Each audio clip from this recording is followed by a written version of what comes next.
안녕하세요. 저는 중소기업에서 일하다가 최근 직장을 그만두고 시어머니를 병간호 중인 여자입니다. 제가 시어머니 병간호를 하다가 잠깐 시간이 날 때면 이곳에 올라오는 사연들을 종종 듣곤 하는데요. 부부간의 이야기도 많이 올라오지만 고부간의 이야기도 만만치 않게 많이 올라오더라고요. 그래서 저도 오늘 저희 시어머니에 관한 이야기를 여러분들께 들려드리고자 합니다. 저는 초등학생 때 같은 동네 같은 학교 친구로 남편을 처음 만났었어요. 저희 집과 남편 집의 거리는 걸어서 5분 정도밖에 걸리지 않았어요. 저희 둘이 친구가 된 건 단순히 같은 동네에 살고 있는 학교를 다니서가 아니었어요. 저는 부모님이 사고로 돌아가시는 바람에 부모님 없이 할머니랑만 살았었거든요. 저희 남편은 부모님이 이혼을 하셔서 아버지 없이 호르머니 밑에서 자랐었어요. 그래서 철없던 친구들은 저를 고아라고 놀렸고 남편은 아버지가 없다고 놀렸죠. 그렇게 친구들에게 소외당한 저희는 기죽지 않고 둘이서 놀기 시작했어요. 누가 뭐라고 하든 둘이서 함께 한다면 어떠한 것도 무섭지 않았어요. 저는 학교 마치고 남편의 집에 정말 자주 놀러 갔었어요. 출석 도장을 찍는 것처럼 거의 매일 남편의 집에 갔었죠. 당시 시어머니께서 일을 하셔서 놀러 가도 자주 보지 못했었어요. 하지만 놀러 갈 때마다 저를 친딸처럼 이뻐해 주셨었어요. 저의 집안 사정을 듣더니 안타깝게 생각하는 것보다 씩씩하게 잘 잘해주고 있어서 대견하다고 하셨죠. 저는 늘 부모님 얘기하면 불쌍하다고 안타까운 시선으로 저를 쳐다보는 사람들만 보다가 대견하다고 해주는 분을 처음 보니 새로운 감정이 느껴지더라고요. 시어머니께 저희 친어머니 같은 포근함과 따뜻함이 느껴졌어요. 남편 집에서 놀다 가는 날이면 늘 양손 가득 음식을 들고 집으로 갔어요. 집 가서 할머니랑 먹으라고 늘 시어머니께서 음식을 바리바리 싸주셨거든요. 그리고 항상 자기 아들이랑 잘 놀아줘서 고맙다고 하셨었어요. 남편과 저는 중학생 때까진 같은 학교를 다니며 재미나게 학교 생활을 했었어요. 하지만 고등학생 때 남편이 갑자기 서울로 이사를 가는 바람에 저희는 떨어지게 되었죠. 저는 남편의 이사 소식에 하늘이 무너지는 줄 알았어요. 또다시 혼자가 된다는 생각에 부모님과 이별했던 날만큼이나 슬펐어요. 그래도 간간히 남편과 연락하고 지내면서 다시 만날 그날만 기다리며 힘을 냈어요. 고등학교 3학년이 되니 둘 다 수능 준비 때문에 연락이 끊겼었어요. 게다가 중간에 할머니까지 돌아가시면서 정말 최악인 상황이었죠. 조문객 하나 없는 장례식장에 혼자 우두커니 앉아 할머니의 영정사진을 보고 있었어요. 그날따라 남편이 많이 보고 싶었지만 따로 연락을 하진 않았어요. 다른 지역에서 열심히 공부하고 있을 텐데 괜히 신경 쓰이게 하고 싶지 않았거든요. 이젠 정말 제 곁에 아무도 없다는 생각에 남편을 찾으러 대학을 서울로 가야겠다는 생각이 들었어요. 원래도 공부 잘하는 남편 옆에서 같이 공부하면서 전교에서 놀 정도로 잘했었지만 남편만큼은 아닌지라 잠잘 시간도 쪼개가면서 더 미친 듯이 공부를 했어요. 원래 대학 생각도 없었고 고등학교 졸업하면 빨리 돈 벌 생각만 하고 있었는데 남편을 만나겠다는 일념 하나로 대학을 지원했어요. 저는 제 바람대로 서울에 있는 4년제 대학교에 갈 수 있었어요. 모두가 가고 싶어하는 명문대는 아니었지만 그래도 나름 이름 있는 학교에 가게 되었죠.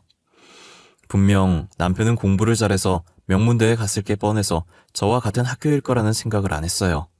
그래서 일단 서울은 왔는데 어떻게 다시 남편을 찾아야 할까 고민이었어요. 그런데 교양 수업을 갔다가 강의실에서 남편과 비슷하게 생긴 사람을 만나게 된 거예요. 출석을 부르는데 남편과 똑같은 이름이 있었고 교수가 남편의 이름을 부르자 제가 남편과 비슷하게 생겼다고 생각했던 사람이 손을 들더라고요. 저는 남편임을 확신했고 수업을 마치자마자 혹시나 놓칠세라 짐도 못 챙기고 남편 자리로 갔어요. 갑자기 모르는 사람이 자신의 앞에 서자 남편은 당황해하면서 주변을 두리번거리더니 다시 저를 쳐다보면서 손가락으로 자신을 가리키더니 혹시 자기한테 볼 일 있냐고 하는 거예요. 혹시 저한테 볼 일 있으신 건가요? 왜 제 앞에 서 계신 거예요? 네, 저 그쪽한테 볼 일 완전 많아요. 그쪽이 진짜 신주영 맞으세요? 진짜 신주영이면 예전에 인천에 살지 않으셨어요? 예, 맞아요. 어떻게 하셨어요? 절 아세요? 야, 나야 나, 이은정. 나 모르겠어? 아, 왜? 띵띵 초등학교, 띵띵 중학교 같이 다녔잖아. 너네 집에도 놀러 다니고. 우리 딱 3년 못 봤는데 벌써 내 얼굴 잊은 거야? 네? 이윤정? 그쪽이 진짜 이윤정이라고요? 아, 거짓말 치지 마세요. 제가 아는 이윤정은 이렇게 키가 크지 않았어요. 통통하고 작고 귀여웠는데. 야, 나도 중학교 내내 키가 안 자라서 성장판 다친 줄 알았거든. 근데 고등학교 가서 갑자기 살이 빠지더니 그게 다 키로 가더라. 아, 그럼 그쪽이 진짜 이윤정이라고? 고작 3년 사이에 이렇게 변하다니. 야, 너 너무 많이 바뀐 거 아니야? 내 허리까지밖에 안 오던 게. 야, 허리는 좀 오버 아니냐? 초등학생도 아니고. 하여튼 진짜 오랜만이다. 나도 명문대 간 줄 알았는데 너 찾으려고 내가 서울까지 대학 온 거잖아. 저는 예상치 못한 곳에서 남편을 찾았다는 생각에 그간 있었던 이야기를 다 토해냈어요. 남편은 다음 강이 있을지도 모르니 여기서 이러지 말고 카페라도 가자고 하더라고요. 저는 반가운 나머지 강의실인 것도 잊었고 급하게 짐을 챙겨서 남편 뒤를 따라다녔었어요. 카페에서 3년간 어떻게 지냈는지 이야기했고 저희 할머니 소식도 전했죠. 남편은 장례식장 못 가서 미안하다고 다음에 할머니 모신 곳으로 데리고 가달라고 하길래 시간 날 때 같이 가자고 할머니도 남편 안부 궁금해한다고 전해줬어요. 분위기가 너무 숙연해지길래 바꿔보려고 대학교 왜 여기에 왔냐고 물었죠. 원래는 명문대 가려고 했는데 명문대 갔다고 다 취업이 잘 되는 게 아니라서 안 갔다고 하더라고요.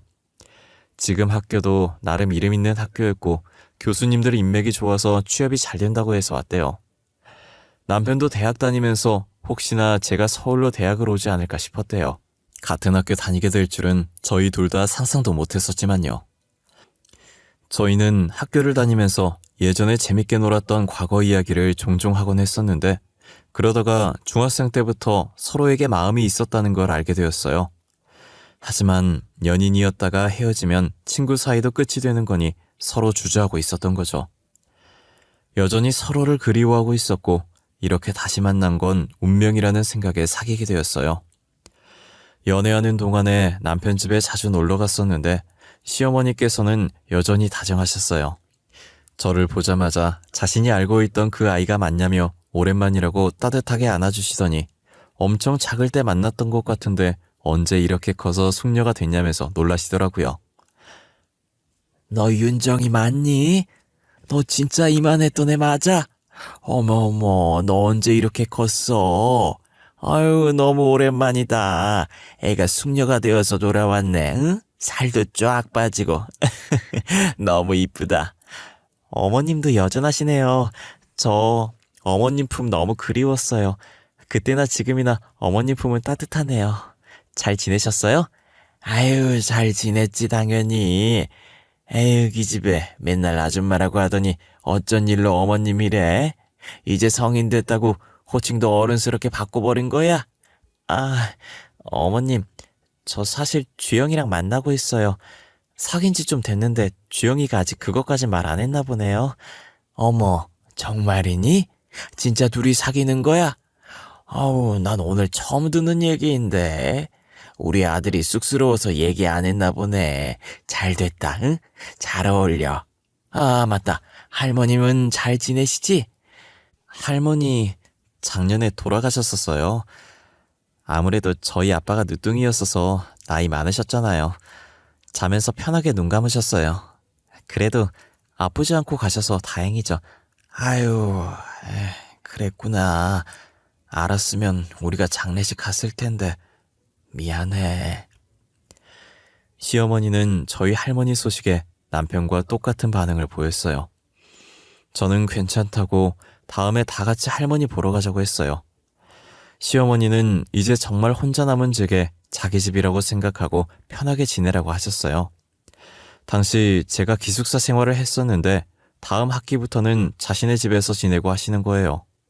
저는 괜찮다고 했지만 방 하나 남아서 그러는 거라고 부담 갖지 말라고 하시더라고요. 거의 반강제적으로 얼떨결에 남편의 집에서 같이 살게 되었어요.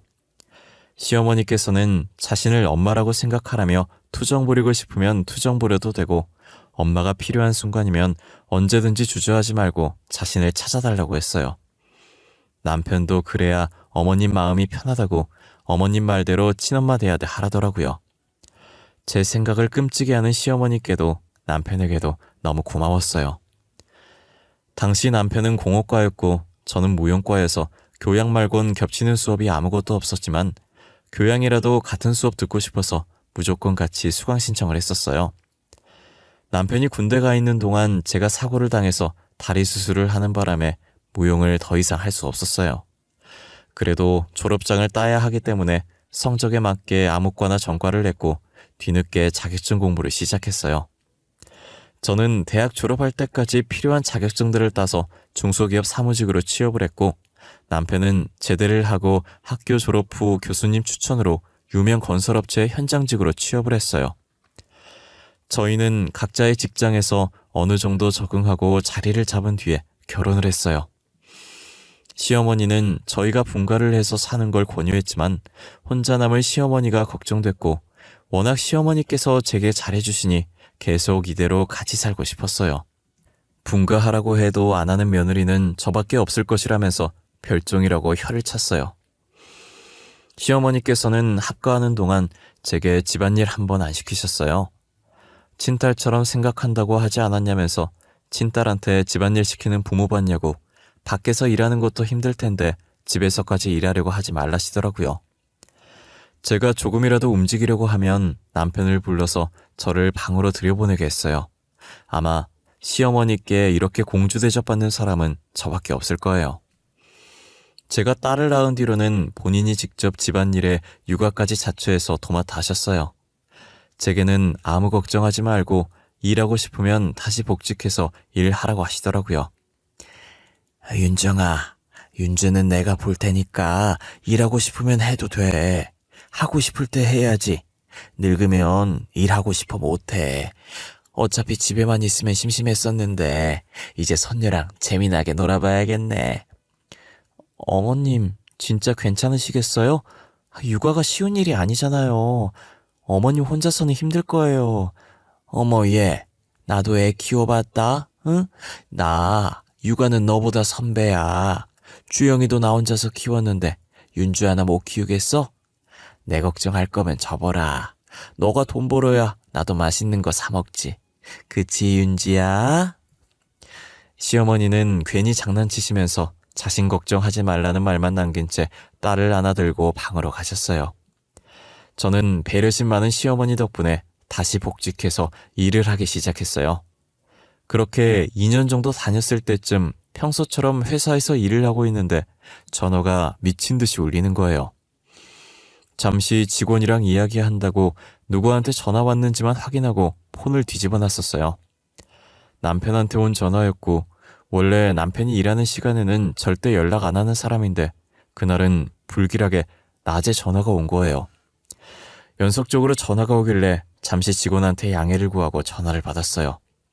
전화를 받으니 남편 목소리 대신 다급한 여자 목소리가 들리더라고요. 지금 빨리 병원으로 와주셔야겠다고, 남편이 위급하다고 하면서요. 저는 그 말에 놀라서 급하게 반차를 쓰고 병원으로 향했어요. 시어머니께서는 먼저 연락을 받으신 건지 저보다 먼저 병원에 도착해 계시더라고요. 도대체 무슨 일이냐고 물었더니 시어머니는 차분한 목소리로 남편이 사고 나서 실려왔다더라고요. 공사 현장 점검차 나갔다가 예상치 못한 사고를 당했다고 하는 거예요. 저는 이미 정신이 반쯤 나가 있는 상태였고 시어머니께서 저를 잡아주고 계셨었어요. 시어머니는 제가 이렇게 정신 나갈 걸 예상하고 자신이라도 정신 붙잡고 있어야 한다고 생각했는지 전혀 아무런 내색 없이 제 옆을 지켜주셨어요. 결국 남편은 끝끝내 눈을 뜨지 못했고 저희 곁을 떠났어요. 제가 남편과 같이 가고 싶어 할 때마다 시어머니께서 저를 붙잡아 주셨고 혹여나 허튼 생각이라도 할까 제 옆에 붙어서 좋은 말만 해주셨어요. 저는 시어머니의 노력으로 다시 일어날 수 있었고 예전처럼 지낼 수 있게 되었어요. 열심히 일도 하고 남편 몫까지 시어머니께 효도했었죠. 남편은 없지만 여전히 시어머니와 딸과 함께 살았죠. 시어머니는 제게도 딸에게도 정말 다정한 시어머니와 할머니가 되어주셨어요. 명줄 짧은 아들 맡겨서 괜히 앞길 창창한 저를 과부로 만들었다고 딸에게는 아빠 없는 아이로 키우게 해서 늘 미안해하셨어요. 아무래도 남편이 어릴 때 아빠 없다고 놀림을 많이 당했던지라 더 그런 것 같았어요.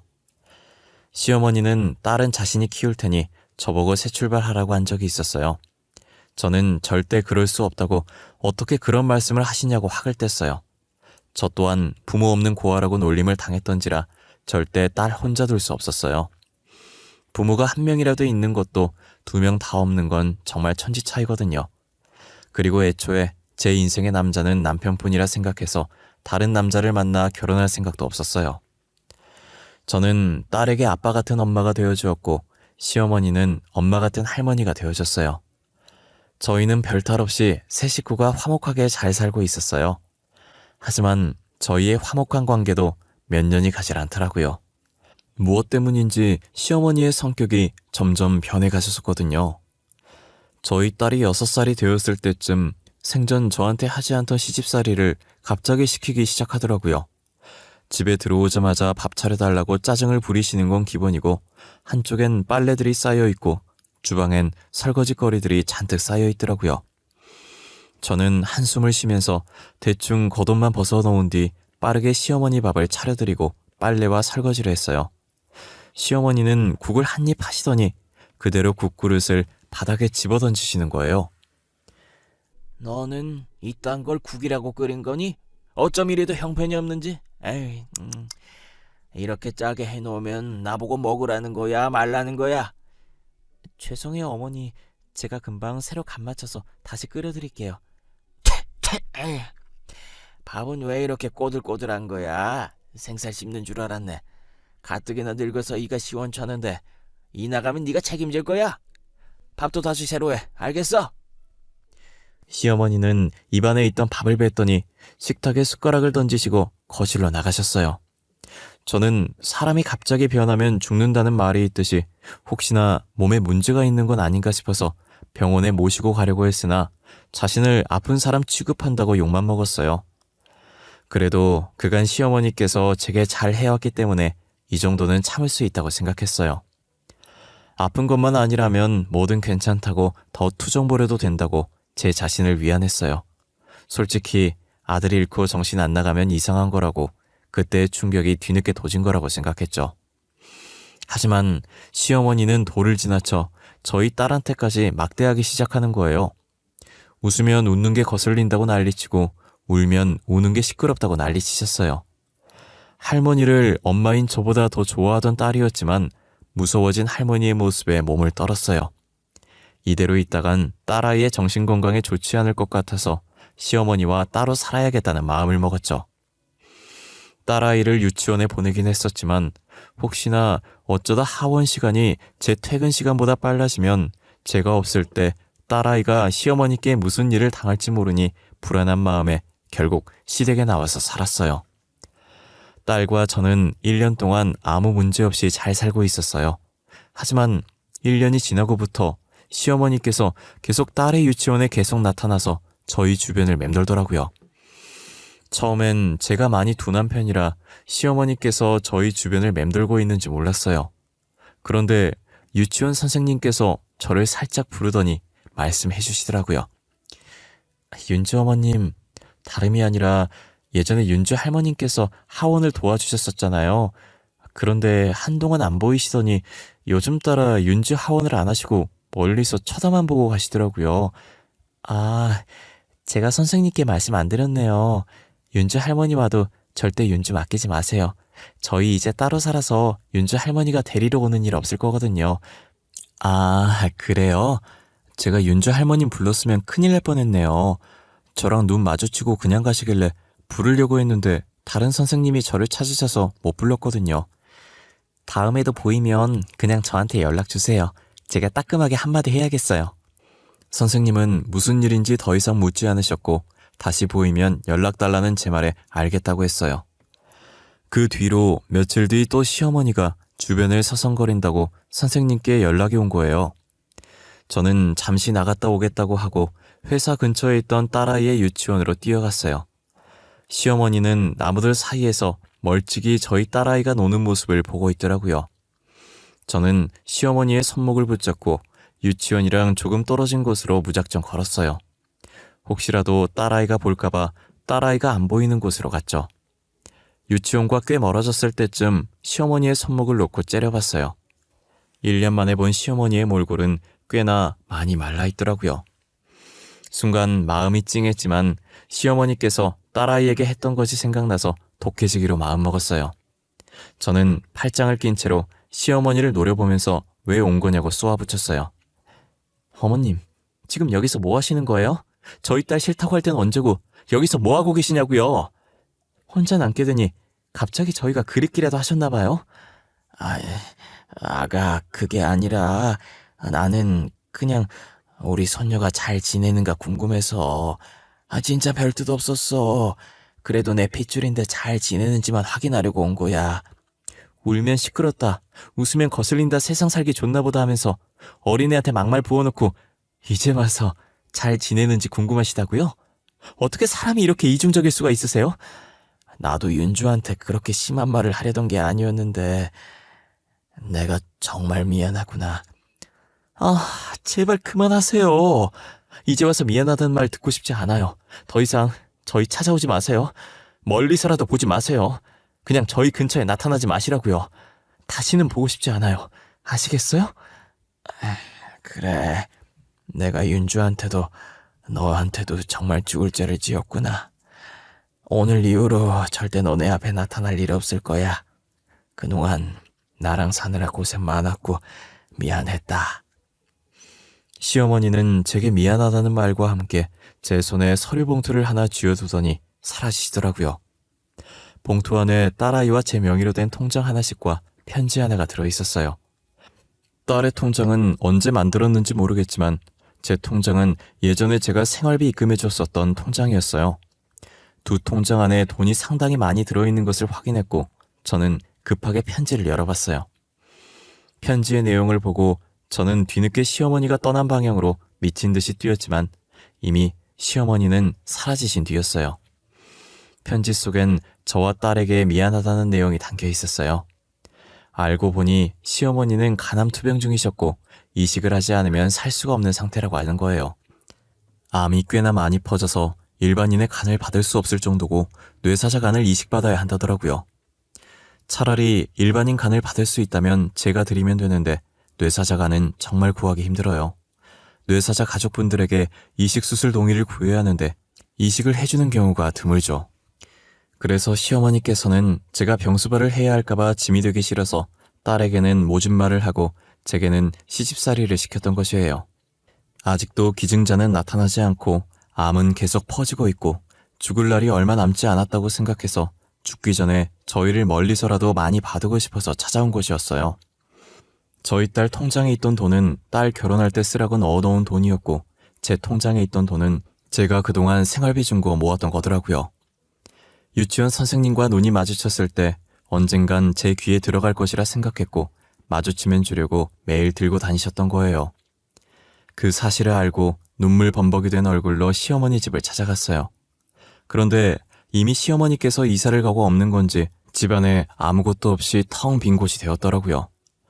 저는 며칠 동안 어떻게든 수소문해서 시어머니께서 지내고 있다는 병원을 찾아갔어요.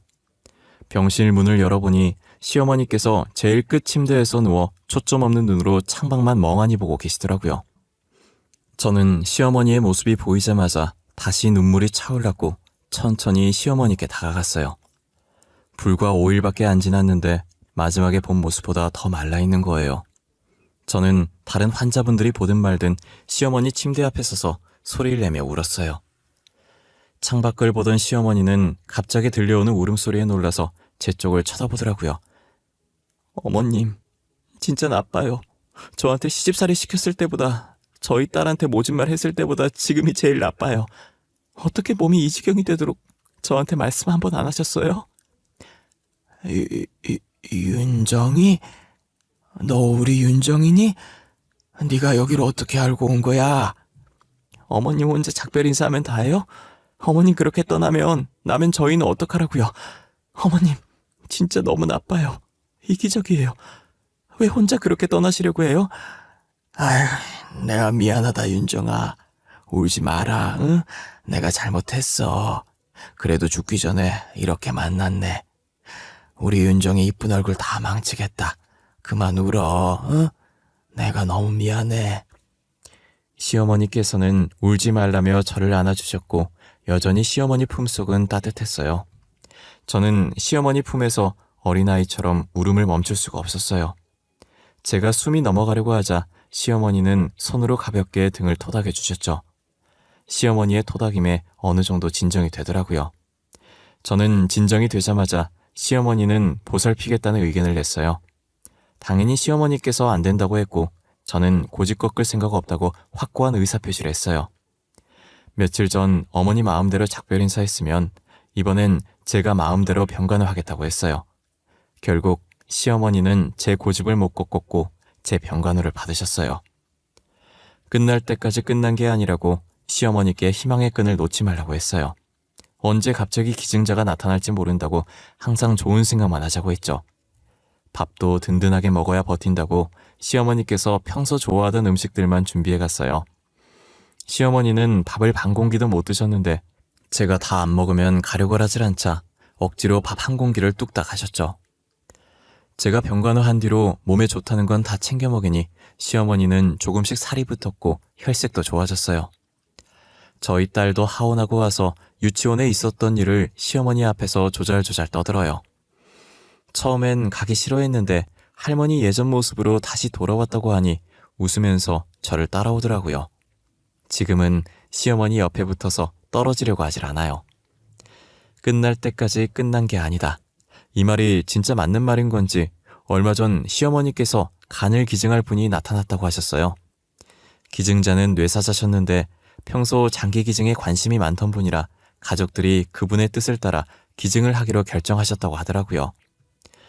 저희 가족은 종교도 없으면서 기증자가 나타났다는 소식에 신이란 신은 다 불러서 감사하다고 했어요.